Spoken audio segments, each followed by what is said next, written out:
really just enjoyed being one of the guys, and before I knew it, I started being in charge of the guys. I've tried hard to never forget where I came from.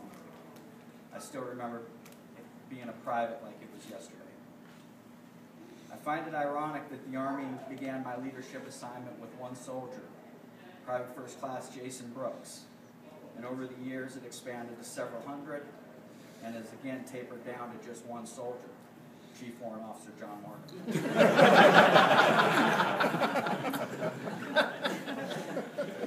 As a young sergeant, Brooks taught me as much as I taught him, and the same goes for Chief. I constantly struggle with remembering that I'm no longer a Joe. It may sound crazy, but my first sergeant, now Command Sergeant Major Jason Schmidt, constantly reminded me that I was the commander and I had better things to do than to load equipment or to set up tents. And I just continued to tell him I don't think those things are better, they're just different. I just wanted to be with the soldiers. I know several of my peers as a young soldier have reached the rank of Command Sergeant Major, and I often wondered if I would have as well. I do not regret my decision to seek a commission because those decisions brought me to where I am today. The Army has changed a lot over the years, and one of the things I've noticed is there's a lot more interaction between the young soldiers and the officers. When I was a private, the only time I talked to the lieutenant was in the field and with the commander when I was in trouble.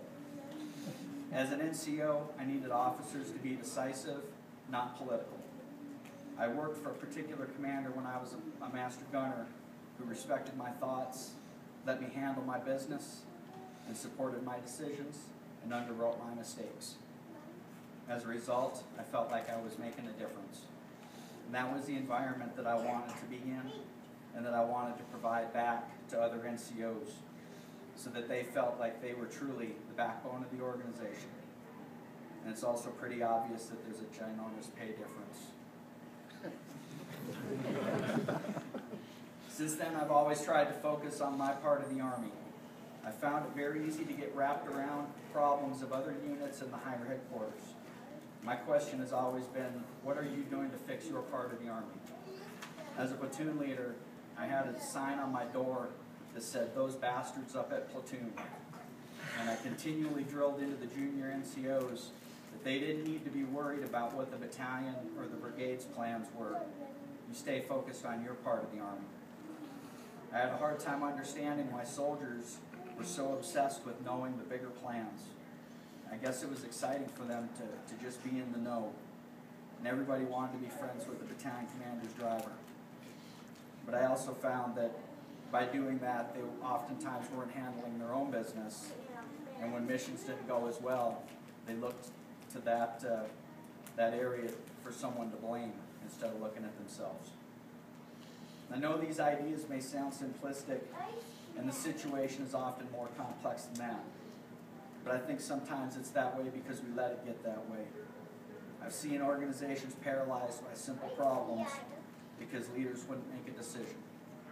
They'd rather sit there and war game based on assumptions of how they think others will react. What is the political impact of this decision? Who's going to be upset over it? As a brigade planner, I spent an inordinate amount of time building course of action after course of action simply because the Brigade 3 was too afraid to go back to the commander and ask for more guidance.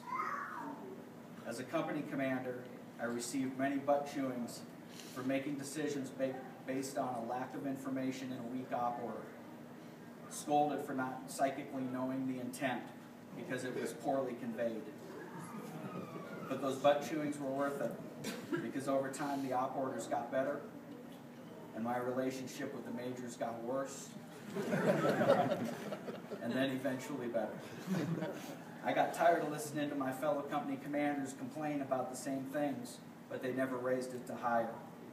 So I did. And over time it made a difference. Sometimes I think we would rather sit and admire a problem than to actually take action on it. Again, maybe these views are too simplistic. Maybe I'm not a strategic thinker. I guess I feel like if everyone focuses on their little piece of the puzzle, the bigger picture will take care of itself. Over the years, I've worked alongside some of the Army's best and brightest leaders. Several of my mentors have gone on to brigade command. My last commander now commands the 75th Ranger Regiment. I can't count the number of peers I know who went on to become Rangers, or Special Forces, or even Delta. None of those have ever been my ambition, though. I am proud to call myself an infantryman and a paratrooper.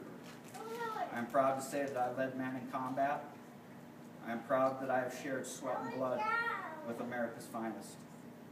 I have seen firsthand the evil that one man can inflict on another, and my combat experience isn't measured on an Xbox. The vast majority of the Army has never experienced that. Life is precious, and no one knows that more than a soldier.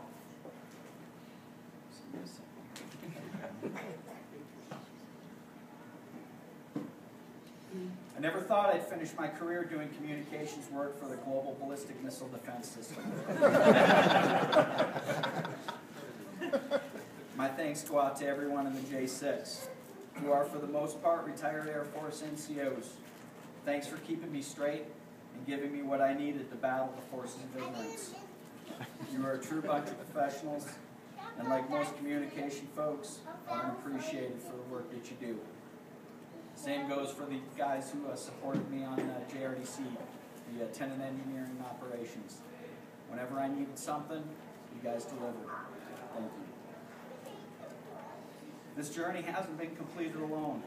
The first half of it I did before Kim, but I've had a lot of help on the second leg. My beautiful wife has always been by my side and behind me when forward.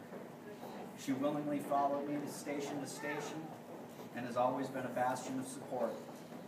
I always had a hot meal, a hug, and a lot of patience from her on what the Army demanded from my time. I truly am a man who has it all. And the words thank you can't even begin to touch it. Therefore, I will spend the rest of my life in gratitude for what you've given me. I know she's prayed for this day to come, and I promised her that it would. Today I can deliver. For the first time, I can say that my family comes first, and I think she'll actually believe it. Thank you for being part of this today. May God bless you for all that you do. Cool.